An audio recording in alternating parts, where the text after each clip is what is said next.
Alright everybody, what is going on? Welcome back once again to the channel. So in today's video, we are going to jump back to reacting to short horror films. In this case, of course, we are going to do an animated scary story. Now, it has been some time that I have reacted to some animation, alright, some scary animation. Now, of course, this type of animation that I'm going to react to, a lot of you guys may be familiar with it. I have reacted to these videos before.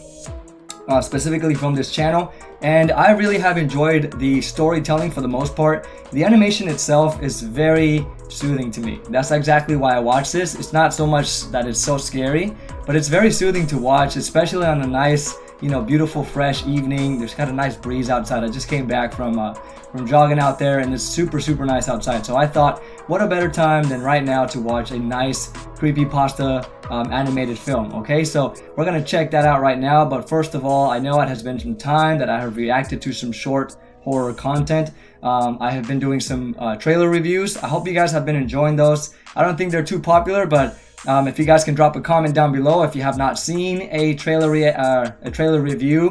I've only got 2 up so far, but I mean, if you guys have been enjoying those, let me know down below in this comment section, or you can let me know in the comment section of those videos, or just leave a thumbs up. And then I'm just gonna, keep trying this out for a little while more. I'm still waiting for a new trailer to drop, and I can give reviews on each new trailer that drops. Okay, so that's my goal from here on out. Okay, so doing some trailer reactions or trailer reviews, and then continue with the short horrors, and then some try not to laugh. So this week we'll be doing some short horrors. Now I do want to mix it up though, not just kind of do horror like every single day. I do want to mix it up with some try not to laugh. So I got a lot of those saved and ready to watch. So I know you guys really enjoy those for the most part. But anyway, tonight we're gonna check this one out. Okay, this one is called The Sleeping Games. Okay, and it is by Plant. If you guys want to check out this original video, you can jump down in the description area down below, and you can click on that link and check that out on your own time whenever you feel like watching it. Or you can watch me react to this, and I can give you guys, of course, my thoughts right after the video, like I always do. Okay, so before I jump in, once again, hit that like button, hit that share button, and don't forget to subscribe down below to the channel. Okay, if you guys really enjoy my content. So I got a speed drawing coming up. I got another mural coming up. This one is a small one. It is a 6 by 7 foot, so it's a lot smaller than the one I did before. But I still am very excited to show you what I got. So it's definitely space themed. This one, once again, just like the one a couple months back that I did, it was more kind of sky related, right? But you can see the planets sort of in the distance. This one though, of course, really does take place in space with astronauts, and you can see a lot of this cool stuff in the background. But I won't reveal too much. I'm just gonna leave you guys kind of wanting more on that. All right, cliffhanger. I don't know. So you guys know what I'm saying. So I'm gonna have that mural for you guys ready soon. So let's go ahead and jump into this one, and then we'll see what we think. Of course, before we start, let's get scared. My brother, cousins, and I used to play a game whenever we had a sleepover.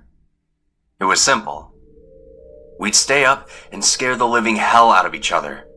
When we were at Aaron and Kyle's house, it was the scariest by far. Her house was haunted.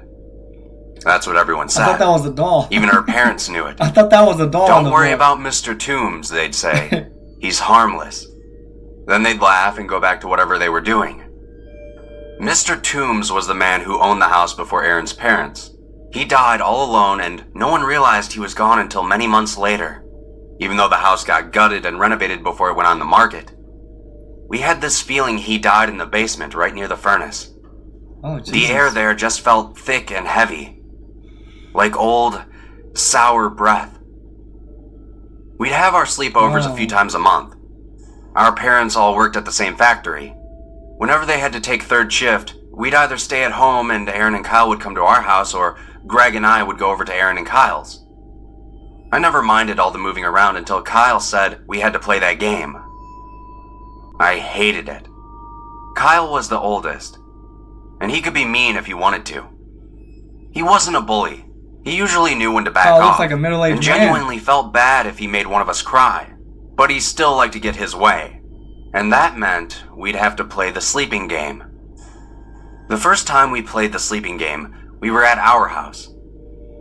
The four of us were in our sleeping bags in the living room, and Kyle started to tell a really terrifying story about a skinny alien that comes through the window and cuts you up in your bed. Greg, Aaron, and I hated the story, but I could tell Aaron was especially horrified. She was only 6 after all. I kept telling Kyle to take it easy on his sister, but he was relentless. To Aaron's credit, she didn't cry, but I think that was the problem. He probably would have stopped if she had. The sleeping game went like this. After the story, you weren't allowed to get out of your sleeping bag. No matter how scared you were, you couldn't get up to get water. You couldn't use the bathroom. And under no circumstances could you run upstairs to get comfort from the grown-ups. If you did, you'd have to get an Indian burn from the rest of the group. The night of the alien story, I couldn't stop looking at the living room windows. Whenever a car went by and cast its light against the wall, I'd shiver and feel goosebumps rise on the back of my neck. Stupid Greg and Kyle were already asleep. Erin, whose sleeping bag was next to mine, was crying to herself. She whispered to me that she needed to use the bathroom, and that she was too scared to get up and didn't want to get an Indian burn when she got back. I looked at Greg and Kyle. They were both completely passed out. "Go ahead," I whispered. "I won't tell anyone." Erin gave me a tight-lipped smile and snuck out of her sleeping bag and padded down the hallway. Right around when I assumed I would hear the bathroom door close, she screamed. It was a shrill, horror-filled explosion from her tiny little lungs. And the three of us, now wide awake, vaulted from our sleeping bags in her direction. We got there a few seconds before my parents were thundering down the steps. They flipped on the lights. Erin was in the corner of the bathroom, sobbing. Her pajama pants were soaked. Mom picked her up and held her to her chest and asked what happened. Erin whimpered, "The alien," then pointed to the shower curtain. Dad opened it. Nothing was there.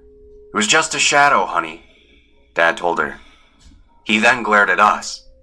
"Come with me, boys," he ordered, and brought us back into the living room while Mom drew a bath for Erin. After a long lecture from my father, How do they look so we agreed old? not to tell any more scary stories. Erin eventually came back to her sleeping bag, and with Dad snoring on the couch, we all went to sleep. The next night, of course, brought more stories. They were much tamer, though. Greg told a dumb one about a lady who gets pulled into a grave by a killer. I told an even worse one about some teenager whose baby brother's head came off. Erin actually laughed at that one, it was so bad. We got ready to go to sleep, still bound by the agreement that we couldn't get up for any reason until it was morning. At some point during the middle of the night, Greg shook me awake. "Hey, It's a huge we caught hand. Erin coming back from the bathroom." She was already rubbing her arm in discomfort from the burn her brother had given her. Greg grabbed her other one and twisted, making Erin yelp.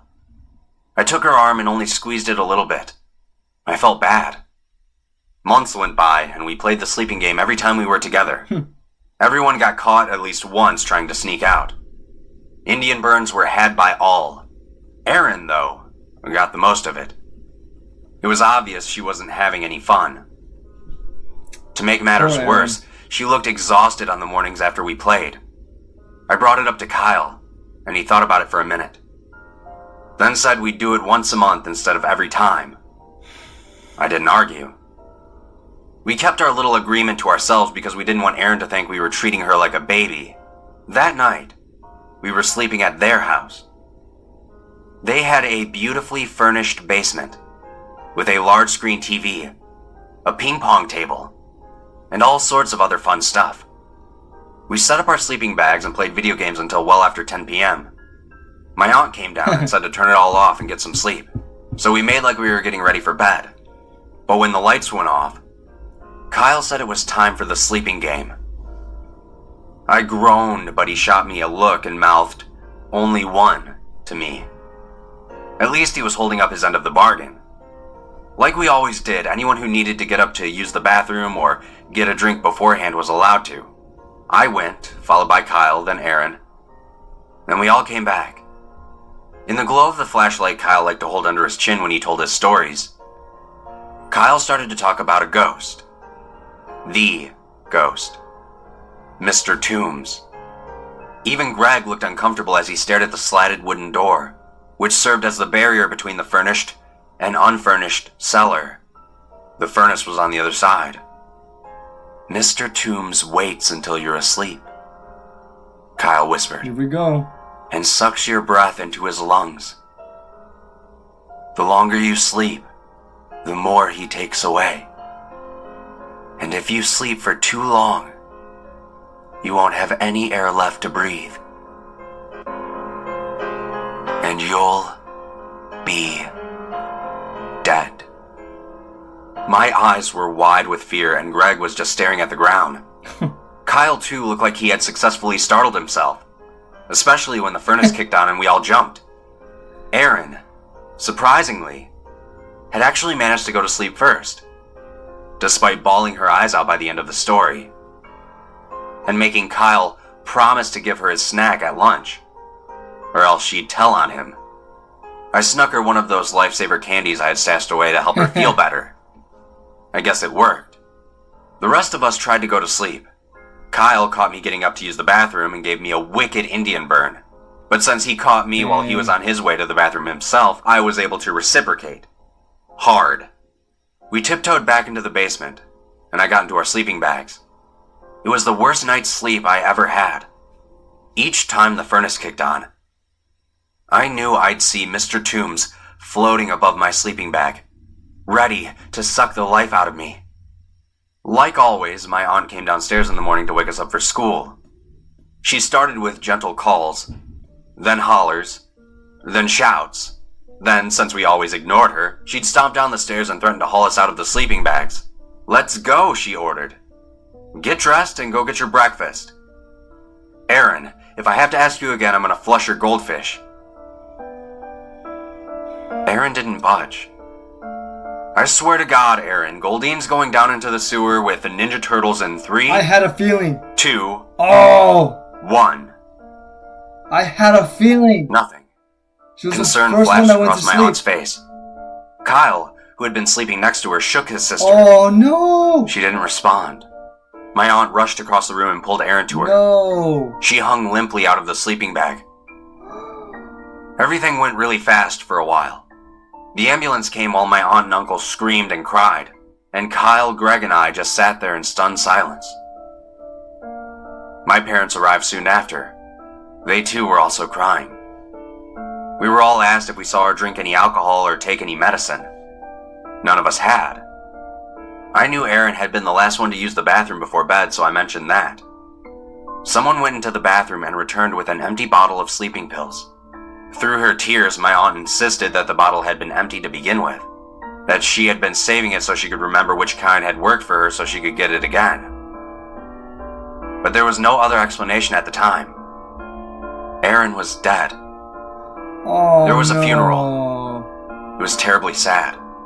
But I went on with my life. Everybody Oh, did. man. I learned years later that the toxicology reports had been negative, and Erin's death had been ruled an accidental asphyxiation. They blamed the sleeping bag, and my aunt and uncle sued for millions. When Greg was moving out before his first year at college, I was asked to help load the van. I didn't want to, but I helped anyway. Some of the heavier things were boxed up in the unfinished part of the cellar, by the furnace. Jesus. I went down there and tried not to think about poor Erin. When I opened the door and entered the warm furnace room, I remember that feeling I got the first time I had been in there. An image of Mr. Toombs decaying next to the furnace flashed through my head. I shivered. But then I noticed the familiar, strange heaviness in the air. What's going on? I noticed the smell. It was different from the sour odor that had reminded me of the last breath trapped inside a corpse's rotting lungs. This smell was sweet. It was cloying, like the breath of someone who had eaten a lime-flavored lifesaver.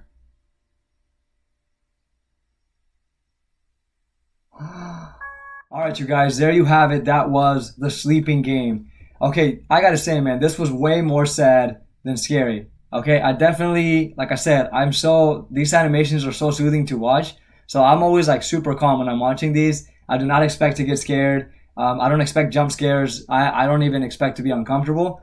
I'm just enjoying these, but at the same time, I'm focusing so much on what the narrator is saying for these stories, because sometimes I feel like the animation, it could look a little silly, based off of like the look of the characters, the size, the proportions, like, in comparison or to when he's telling the story, right? You kind of get distracted with, I personally get distracted with these kind of characters sometimes, but I enjoy like just the content itself. I still enjoy it, but I try to focus more. I just try to listen more to the story. And, oh my gosh, I mean, this got really sad. I mean, at some point, like, when he was telling the cousin was telling these stories,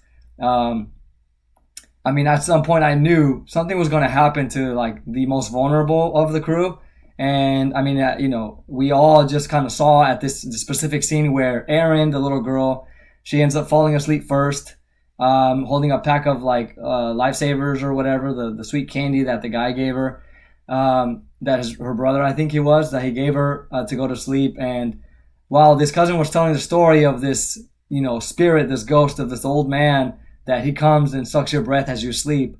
I mean, at that point, I was kind of thinking like, oh God, Erin's asleep. You know what I mean? So I was just like, no, wait a minute. Maybe I'm just like, it's just he's trying to scare him and nothing's going to happen, So I didn't say anything. But before you know it, like the next morning, everybody wakes up to go to school. And that's when we see that Erin does not. And man, at that point, it was just, it hit me so hard. I was just like, oh my God. Like the little child, the innocent, and oh my gosh. I mean, I know this is an animation, like it looks very like, very cartoonish and all of that. But it's just something about the way the story was told about this young girl, how, she was always the one that was afraid. She was always the one that was uncomfortable getting like the, what's it called, like the Indian burn or whatever, whenever she would try to find comfort or get up or go to the bathroom, all of that. She was always the one failing these like stories, right? These like challenges they made for themselves. And, when we get this like character that was the one to suffer in the first one, like the only one to suffer, it was just like heartbreaking, man. So this was really sad to hear. And so in the end we find out that this spirit is actually real, based off of the story that this cousin was telling. And the little girl was the first one to go to sleep, so she was the first one to face that.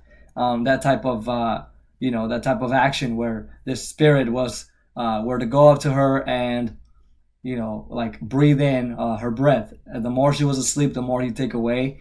And so, I mean, at the end, she wakes up, passed away, and it was just like, what? I did not expect that kind of ending. It was really sad, honestly. And it was really unfortunate too what happened to the parents. They got sued. What happened to the people there. But that wasn't even the most sad part. This most sad part of the story was when the brother walks into the the basement, right? I believe, and it's where I don't know if there was really a body decaying there, but I think he just imagines there's a body decaying there, right? So he went in there, and then the smell that he got was no longer this like sour, dense, kind of decayed smell, right? It was now a sweet smell, almost innocent, right? And then turns out it was the little girl's scent, like her breath smell from the candies also that she ate. So that's the reason why it was sweet. And I mean, this story really just broke my heart, but I really did enjoy it very much. I liked the way it was told, in a very patient manner too. I love the way this man narrates. So he's very, very good at narrating. But I mean, I think I enjoy the animations. I really do enjoy the animations. It's just, I mean, there's some things that throw me off with like proportions with the big hands. The look of the characters, I mean, just judging by what I'm hearing with the narrator, these are supposed to be young boys, like young kids, like in their teens, early teens, and maybe some about to hit their teens, and then the parents come in and get them in trouble. But the look of the characters are like 40-year-old, like middle-aged men, and they're so huge, and it doesn't make sense to me, visually. But I still, again, enjoy the visuals when I separate them from what I'm hearing. So I'm trying to listen to the story, and then that's when I really get invested. So I'm going to continue watching these animations. I love these stories. Plant, good job with these. I really do enjoy these stories, and I really hope to see more. Let me know what you guys thought, though. Was this really heartbreaking to you? Was it scary to you? I mean, if it was, what was scary to you? What actually freaked you out in this? I really did not get scared. I didn't get any type of like, unsettled feeling or anything. I was just really sad at the end. I mean, but the whole story had me interested. That's the good part, you know? So, thank you guys for watching this with me, and leave your comments down below. Once again, you guys, like the video if you really did enjoy this, and don't forget to share it, and don't forget to subscribe to the channel, and stay tuned for my next mural, my next time-lapse drawing, or my time-lapse painting of the mural, and my next smaller drawing that I got to upload that. And by October, I will finally be uploading my comic book. So I'm gonna see how I can, maybe put that on the screen and how to map it out, so that way I can kind of tell it and you guys can see all of the content. But yeah, you guys, thank you for watching this with me. I hope you guys have a great night, and also thank you guys for watching this in the evening. As soon as you see this video go up, as soon as you see these scary reactions go up, I'm gonna upload them during the evening. So yeah, so thank you guys for watching these in the evening. It's more effective to watch these at night. All right, you guys, take care of yourselves. Peace.